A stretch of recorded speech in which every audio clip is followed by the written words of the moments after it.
Students, this is lecture number 5B। Last lecture में हम लोगों ने दो न्यूमेरिकल्स किए थे 11.6 एंड 11.7। अच्छा, अब हम लोग आगे कंटिन्यू करते हैं। 11.8 न्यूमेरिकल जो है वो लॉ ऑफ हीट एक्सचेंज का है और 9 वाला भी लॉ ऑफ हीट एक्सचेंज के ही न्यूमेरिकल्स हैं। ठीक है, तो ये वाले टॉपिक तो हम लोगों ने रीड नहीं किया है, रिड्यूस सिलेबस के अकॉर्डिंग ये वाला नहीं है, लेकिन अगर फिर भी कुछ चेंजेस आती हैं तो फिर आप लोग ये अपने पास नोट डाउन कर लीजिएगा। तो ये वाले जो है हम जब दोबारा फिजिकल अपेयर होंगे तो हम जैसे ही सिलेबस कंप्लीट होता है तो हम ये बाकी वाले टॉपिक्स भी कवर कर लेंगे इंशाल्लाह। ठीक है, तो उस वक्त ये मैं न्यूमेरिकल्स करवाऊंगी, जिस वक्त आप लोगों के पास थ्योरी पढ़ेंगे तभी आप लोग ये न्यूमेरिकल्स करेंगे। तो 8 और 9 और 11 और 12 ये आप लोग के पास न्यूमेरिकल्स जो हैं वो आपके जो टॉपिक्स हैं रिड्यूस वाले उससे रिलेटेड नहीं हैं। तो हम लोग उसके अलावा जो है वो 10 न्यूमेरिकल अभी करने जा रहे हैं। सही है, 10 न्यूमेरिकल करेंगे आज के लेक्चर में। और उसके अलावा जो है लास्ट वाला आप लोग को याद है, मैंने 10.3 न्यूमेरिकल एक चैप्टर 10 के अंदर एक न्यूमेरिकल था 10.3 जो कि मैंने कहा था कि हम जब 11 चैप्टर पढ़ेंगे तब मैं आप लोगों को करवाऊंगी, तो फिर उसके बाद हम वो वाला न्यूमेरिकल भी कर लेंगे। सही है, तो अब आप लोग सबसे पहले 10th न्यूमेरिकल देखिए अपनी अपनी बुक के पेज नंबर 224 पर। 1 kg of water is contained in a 1.25 kg kilowatt kettle. कितना वाटर है? 1 kg वाटर है जो कि किसके अंदर आप लोग के पास है? 1 kg वाटर है 1.25 किलोवाट केटल के अंदर। Assuming that the heat capacity of the kettle is negligible, calculate the time taken for the temperature of water to rise from 25 to its boiling point at 100 degree centigrade। 1 kg of water है जो कि 1.25 kilowatt kettle के अंदर है। अब हमें assume ये करना है कि हीट कैपेसिटी केटल की क्या है? नेग्लिजिबल है। तो हमें टाइम फाइंड आउट करना है कि कितना टाइम लगेगा टेम्परेचर को राइज होने में 25 डिग्री सेंटीग्रेड से इसके बॉइलिंग पॉइंट यानी कि 100 डिग्री सेंटीग्रेड तक कितने टाइम में ये बॉयल होगा। ठीक है, तो हम लोग ये अब इसका सबसे पहले हम लोग इसका डेटा बना लेते हैं। डेटा है हमारे पास, मास ऑफ वाटर कितना गिवन है? 1 kg गिवन है। 11.8 numerical mass of water is equals to m कितना गिवन है? 1 kg गिवन है। ठीक है, अच्छा दूसरा हमारे पास क्या चीज गिवन है? पावर ऑफ केटल गिवन है। कितनी गिवन है power of kettle? Power of kettle is equals to P कितनी गिवन है? 1.25 किलोवाट 1.25 kW जो कि आगे ही कंटिन्यू कर लीजिएगा। 1.25 को किलो का मतलब है 1000 से मल्टीप्लाई कर दें तो कितना बन जाएगा? 1250 वाट। ठीक है, ये आप लोग इसी के आगे करके लिख लीजिएगा। अच्छा, स्पेसिफिक हीट ऑफ वाटर हमने ये बोला है हमारे पास कि नेग्लिजिबल है किसकी? स्पेसिफिक हीट ऑफ केटल को हमने क्या लेना है? हीट कैपेसिटी कितनी लेनी है इसकी? नेग्लिजिबल लेनी है। तो वाटर की हमारे पास स्पेसिफिक हीट कितनी हो जाएगी? स्पेसिफिक हीट ऑफ वाटर कितनी है? 42। ये आपको याद हो जानी चाहिए। ठीक है, 4200 ये गिवन नहीं है तब भी आप लोगों को पता होना चाहिए पर joules K G 4200 joules per K G into kelvin. ठीक है, इनिशियल टेम्परेचर वाटर का कितना था? 25 डिग्री सेंटीग्रेड था। Initial temperature of water is equals to T1 is equals to 25 degree C. ठीक है, और हमारे पास फाइनल टेम्परेचर कितना आएगा? फाइनल टेम्परेचर ऑफ वाटर कितना हो जाएगा? T2। हमें क्या करना है? फाइनल टेम्परेचर कितना आ रहा है? 100 डिग्री सेंटीग्रेड आ रहा है। क्यों? क्योंकि पानी जो है वो बॉयल हो गया। अब हमें क्या फाइंड आउट करना है? टाइम फाइंड आउट करना है, यानी time taken by the kettle to boil the water. Time taken by the kettle to boil the water. अच्छा, ये मैंने आज डेटा में थोड़ा सा इस तरह से करके लिख दिया है ताकि आप लोगों को सब इजीली समझ आ जाए। और अगर आप लोग डायरेक्ट भी डेटा बनाते हैं यानी सिर्फ मास लिखें, ये पावर लिख दें और स्पेसिफिक हीट इस प्लस भी करके लिखेंगे तो वो भी सही है, आपकी मर्जी, आप ऐसे लिखना चाहें। मैंने आपको एक तरीका बता दिया कि आप लोग इन डिटेल भी लिख सकते हैं, लेकिन अगर आप इस तरह से डिटेल में लिखते हैं तब भी आप लोगों को मास का क्या है सिंबल m लिखना पड़ेगा, यहाँ पे पावर लिखना होगा, यहाँ पे T1 T2 C ये सब लिखेंगे जरूर, ठीक है। न्यूमेरिकल समझ आ गया। अब हम लोग क्या करना स्टार्ट करते हैं, अपने सॉल्यूशन स्टार्ट करते हैं। सबसे पहले तो जाहिर सी बात है, जब वाटर का टेम्परेचर राइज हो रहा है तो उसने क्या किया, हीट को एब्जॉर्ब किया है, heat absorb by the water होगा, ठीक है।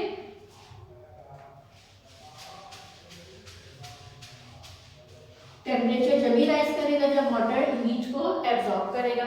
अच्छा, एक चीज रह गई और वो ये थी कि अब आप लोग खुद करेंगे डेटा में, जहाँ पे टेम्परेचर था ना T1 25 डिग्री सेंटीग्रेड और T2 100 डिग्री सेंटीग्रेड था, मैंने इसको केल्विन में कन्वर्ट नहीं किया, वहाँ पे आप लोग खुद करेंगे। 273 और ये आपके पास 100 प्लस 273, ये तो बन जाएगा 373 केल्विन, ठीक है। ये आप लोग डेटा में लिख लीजिएगा। और यहाँ पे 25 को 273 में ऐड करें तो कितना बन जाता है, 25 में 273 को ऐड कर दें तो 298 बने, ठीक है। ये आप कर लीजिएगा, सही है। डेटा के अंदर ये चीजें लिख लीजिएगा, ये वाली जहाँ पे ये लिखा हुआ है उसके आगे ये लिख लीजिएगा। अच्छा, अब मैं सॉल्यूशन स्टार्ट कर रही हूँ। सबसे पहले तो मैं चेंज इन टेम्परेचर लिख दूँ अलग से, और अगर नहीं भी लिखूंगी तो भी आगे जब भी चेंज इन टेम्परेचर आएगा आप T2 माइनस T1 ही करेंगे, सही है। तो हमारे पास हीट एब्जॉर्ब्ड बाय वाटर, जाहिर है जब इसका वाटर का टेम्परेचर राइज हो रहा है तो उसने हीट को क्या किया है, एब्जॉर्ब किया है। हीट एब्जॉर्ब बाय वाटर कितनी होगी, delta Q1 is equal to C1 M1 delta T। C1 water है ना तो 4200 होगा। वाटर का मास कितना आपको गिवन है, 1 गिवन है, मास ऑफ वाटर इज 1 kg। और डेल्टा T क्या है, T2 माइनस T1। T2 कितना था, कितना आया था 373 माइनस 298 कितना आ रहा है 75, सही है। 4200 मल्टीप्लाई बाय 75, इसको कैलकुलेट करें जरा, और कैलकुलेट करने के बाद हमारे पास आंसर आ रहा है,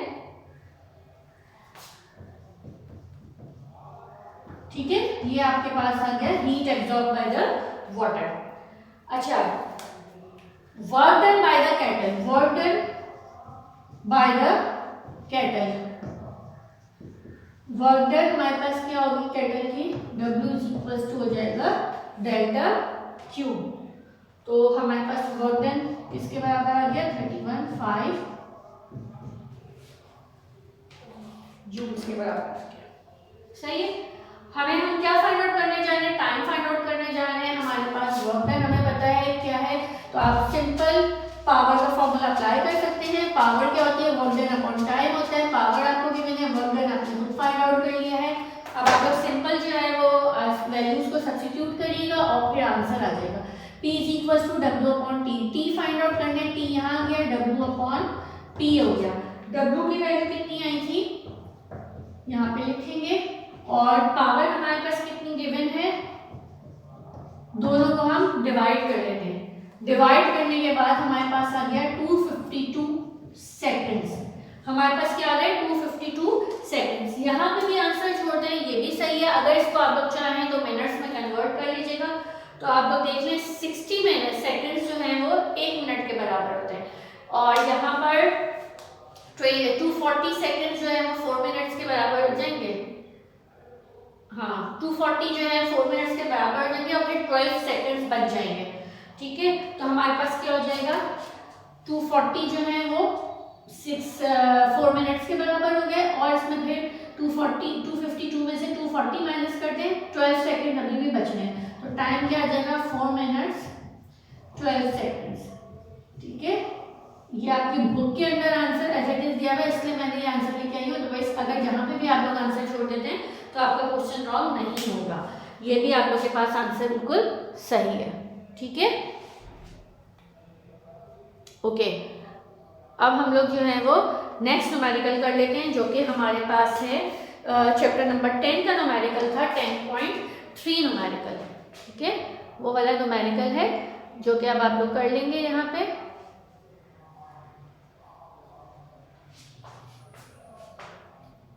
10.3 न्यूमेरिकल है हमारे पास बुक के पेज नंबर किस पे है, 180 पे आ जाइए। 10.3 मैंने आप लोगों को बोला था चैप्टर नंबर 11 में करवाऊंगी। ठीक है, अब देखिए लिखा हुआ है a steel wire 8 meters long and 4 millimeters in diameter is fixed horizontally between two rigid supports। एक स्टील वायर है जो कि कितना लॉन्ग है, 8 मीटर लॉन्ग है, और इसका डायमीटर कितना गिवन है, 4 मिलीमीटर डायमीटर गिवन है। फिक्स्ड है between the two rigid supports. Calculate the increase in tension when the temperature falls by 10 degree centigrade. इसके increase in tension find out करिए, जबकि टेम्परेचर इसका कितना फॉल डाउन हुआ है, 10 डिग्री सेंटीग्रेड हुआ है। अल्फा गिवन है 12 × 10⁻⁻6 पर केल्विन, और यंग मॉडुलस गिवन है 2 × 10⁻11 न्यूटन पर मीटर स्क्वायर। ठीक है, ये चीजें हैं। अब हम इसको ही देखते हुए डेटा बना लेते हैं और फिर हम इस क्वेश्चन को आगे सॉल्व करना स्टार्ट करते हैं। सबसे पहले डेटा में हमें जो जो चीजें गिवन है वो लिखते हैं। लेंथ इसकी गिवन है 8 मीटर्स, डायमीटर इसका गिवन है 4 मिलीमीटर्स। कितना गिवन है, 4 मिलीमीटर्स।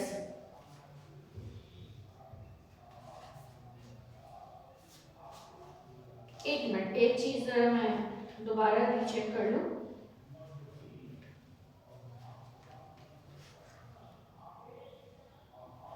ओके, और डेल्टा टी हमारे पास कितना है, 10 डिग्री सी। अल्फा की वैल्यू कितनी गिवन है, 12 × 10⁻⁻6 केल्विन इनवर्स, और यंग मॉडुलस हमारे पास है 2 × 10⁻11 न्यूटन पर मीटर स्क्वायर। टेंशन हमें फाइंड आउट करनी है। ठीक है, ओके। अब हमारे पास सबसे पहले सॉल्यूशन में अल्फा आप लोगों को पता है। ठीक है, अल्फा भी हम लोगों ने पढ़ा है कि अल्फा किसके बराबर होता है, लीनियर एक्सपेंशन होता है। क्या होती है alpha, coefficient of linear expansion होता है।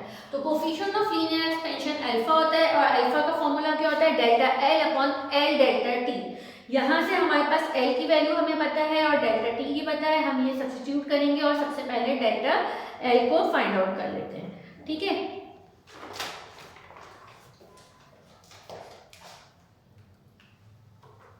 अल्फा यानी coefficient of linear expansion is equal to delta L upon L delta T. क्यों, क्योंकि हमारे पास डेल्टा एल हमें क्यों रिक्वायर्ड है, डेल्टा एल इसलिए रिक्वायर्ड है क्योंकि जब हम लोग टेंशन फाइंड आउट करेंगे यानी फोर्स फाइंड आउट करेंगे, यंग मॉडुलस का फॉर्मूला लगाएंगे, तो यंग मॉडुलस का फॉर्मूला होता है F L divided by A delta T. ए तो हम लोग बहुत आराम से यहाँ से डायमीटर्स के थ्रू फाइंड आउट कर सकते हैं, जिससे पहले भी फाइंड आउट किया था हमने। अच्छा, एल भी हमें पता है, उसके अलावा हमारे पास क्या है, यंग मॉडुलस की वैल्यू भी पता है। एफ फाइंड आउट करने के लिए अभी हमें एक डेल्टा एल चाहिए। इन्होंने इस न्यूमेरिकल के अंदर थोड़ा सा चेंज कर दिया था कि डेल्टा एल फाइंड आउट करने के लिए इन्होंने हमें अल्फा दे दिया था, यानी अल्फा क्या था, कोफिशिएंट ऑफ लीनियर एक्सपेंशन दे दिया था, और उसके थ्रू हमें डेल्टा एल फाइंड आउट करना था। इसीलिए ये न्यूमेरिकल मैंने आपको चैप्टर 10 में नहीं करवाया था, मैंने कहा था चैप्टर 11 में करवाऊंगी ताकि आपको दोनों फॉर्मूलाज याद हो, यंग मॉडुलस भी याद हो और अल्फा भी पता हो। अब यहाँ से हम अल्फा की वैल्यू सब्स्टिट्यूट करेंगे, एल की वैल्यू सब्स्टिट्यूट करेंगे और डेल्टा टी फाइंड लिखेंगे, तो हमारे पास डेल्टा एल जो है वो आ जाएगा। ठीक है, अब हमारे पास है putting the values we get. ठीक है, लिख लीजिएगा। यहाँ पे हमारे पास है 12 × 10⁻⁻6 डेल्टा एल आपको फाइंड आउट करना है, और आप लोगों के पास एल की वैल्यू है 8 और इसकी वैल्यू है 10। ये दोनों जाके वहां पर मल्टीप्लाई हो जाएंगे, तो ये 8 × 10 = 80 × 12 10 की पावर -6 डेल्टा एल। तो डेल्टा एल आपके पास कितना आ जाएगा 9.6 इंटू 10 की पावर -4 मीटर्स। ठीक है, ये आपने फाइंड आउट कर लिया 9.6 इंटू 10 की पावर -4। डेल्टा एल आपने अल्फा वाले फॉर्मूले से मालूम कर लिया। अब आपको एरिया फाइंड आउट करना है। एरिया फाइंड आउट करना है, सबसे पहले हमारे पास डायमीटर हमें गिवन है। Now find the area.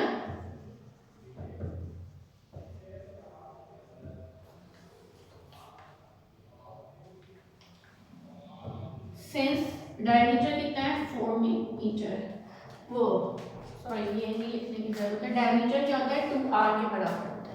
Diameter किसके बराबर होता है 2r के बराबर होता है। अगर मुझे r निकालना है तो d/2 कर दूं। d/2 जिसके बराबर होगा r के बराबर हो जाएगा। r की जगह d/2, d की वैल्यू है 4 मिलीमीटर, तो ये आ जाएगा 2 मिलीमीटर। r जो है वो 2 मिलीमीटर आ गया। यहाँ पे हम चाहते हैं तो क्या कहते हैं डेटा के अंदर भी मैं मिलीमीटर्स को मीटर्स में कन्वर्ट कर देती। अब मैंने वहां नहीं किया, अब मैं यहाँ पे करने जा रही हूँ। ठीक है, आप लोग अगर स्टार्टिंग में ही कर देंगे तो भी सही होगा, जैसे मैंने हमेशा करवाया है। मैं वहां पे भूल गई तो मैं यहाँ पे कर देती हूँ। ठीक है, मिलीमीटर्स को किस में चेंज करूंगी मैं, मीटर्स में चेंज करूंगी। मिलीमीटर्स को मीटर्स में चेंज करने के लिए मुझे क्या करना होगा 1000 से डिवाइड करना होगा। r is equal to 2/1000 metres, तो ये हो जाएगा हमारे पास 0.002 मीटर्स आ गया r। सिर्फ एरिया किसके बराबर होता है पाई r स्क्वायर। पाई की वैल्यू 3.142 और r की वैल्यू हमारे पास आ गई, इसका स्क्वायर कर दिया। इन दोनों को जब मल्टीप्लाई करेंगे तो हमारे पास बनेगा 1.257 10 की पावर -7 मीटर स्क्वायर। ठीक है, एरिया क्या आ जाएगा 1.257 into 10 to power -7 metre square.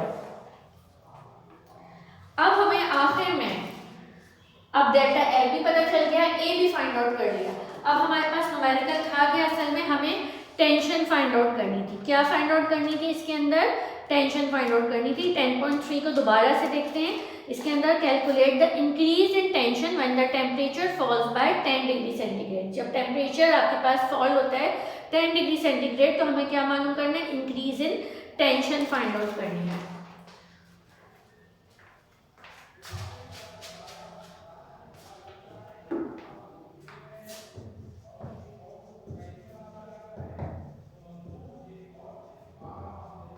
Since young modulus होता है FL/A डेल्टा एल। एफ हमें फाइंड आउट करना है, एफ यही रहेगा। इन दोनों को क्रॉस मल्टीप्लाई करा लेते हैं। ठीक है, तो एफ किसके बराबर आ जाएगा YA डेल्टा L/L के इक्वल आ जाएगा। y क्या है यंग मॉड्यूलस है जिसकी वैल्यू आपको नोन है ऑलरेडी, तो हम y की वैल्यू यहाँ पे सब्स्टिट्यूट कर देते हैं। y की वैल्यू कितनी गिवन है 2 इंटू 10 टू पावर 11 और एरिया कितना गिवन है 1.257 इंटू 10 की पावर -7 और डेल्टा एल हमारे पास कितना आया था, डेल्टा एल की वैल्यू कितनी आई थी 9.6 इंटू 10 की पावर -4। 9.6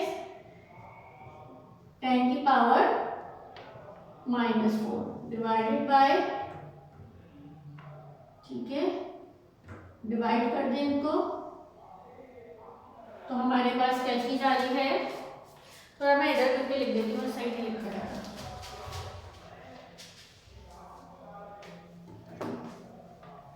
y की थी 2 इंटू 10 की पावर 11, एरिया आया था 1.257 10 की पावर -7 और डेल्टा एल आया था, डेल्टा एल की वैल्यू कितनी आई थी 9.6 इंटू 10 टू पावर -4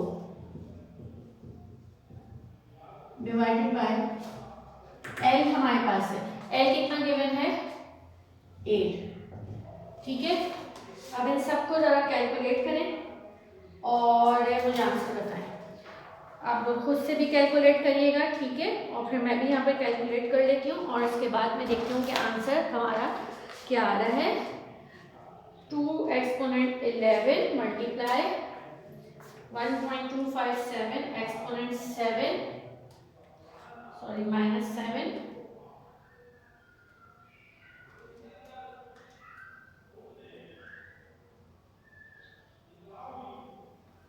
ऊपर आ रहा है 24.1344 डिवाइडेड बाई 8, तो ये आ जाएगा 3.